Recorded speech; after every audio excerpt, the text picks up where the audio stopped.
The cow portraits developed in 2019 when I looked out of this door right here in my studio and I saw 3 cows standing right there, which is not a cow pasture, it's my driveway.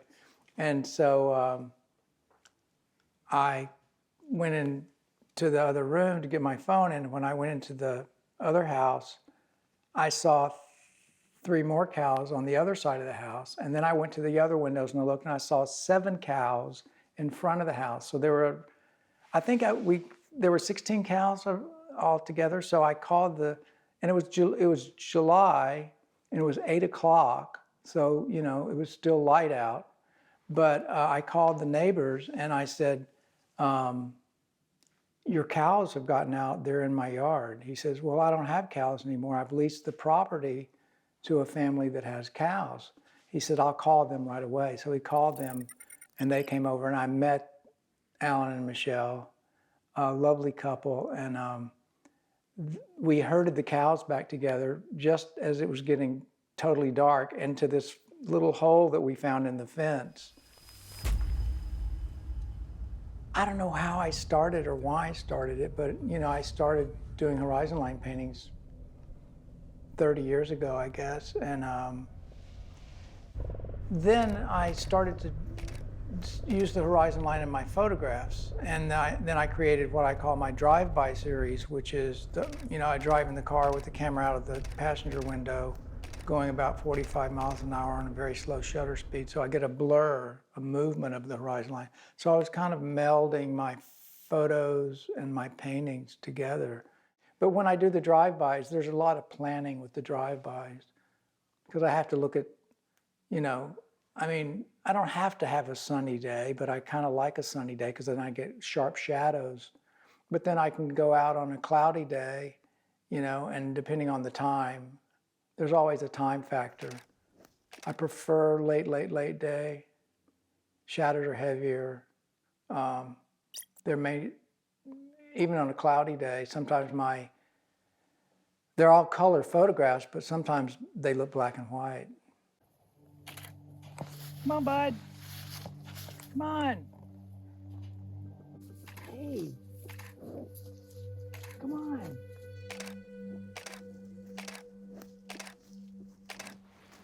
Well, I generally go for simple things, cow 1, cow 2, cow 3, but this cow here, I titled it Eve Cow Blue after Eve Klein Blue, you know, and that's one of the few that I've titled with a name other than, you know, Drive By 1, Cow 1, that kind of thing. Because of the pandemic, I was in Pennsylvania more, you know, I used to come up like every other weekend or every weekend.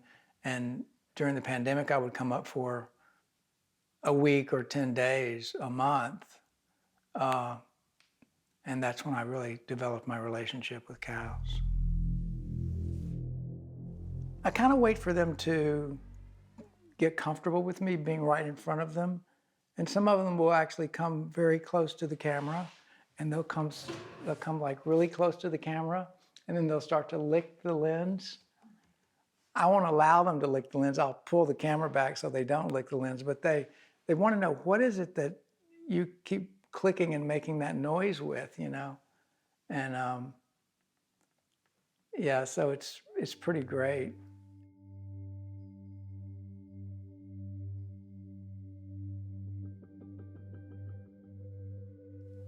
Usually I find I'm more creative at night. It depends on the time of year too. You know, it's like sometimes when it gets dark early, I may come in the studio at 5 o'clock, but in the summer, then it might be 9 o'clock. I go out right before sunset and try to photograph the cows in the fields, and then I drive 3 miles away to Orson to the barn, and you know, depending on the weather, I get a great shot of no matter what, you know, it looks like outside. Even raining, I've gotten some great rain shots of the barn.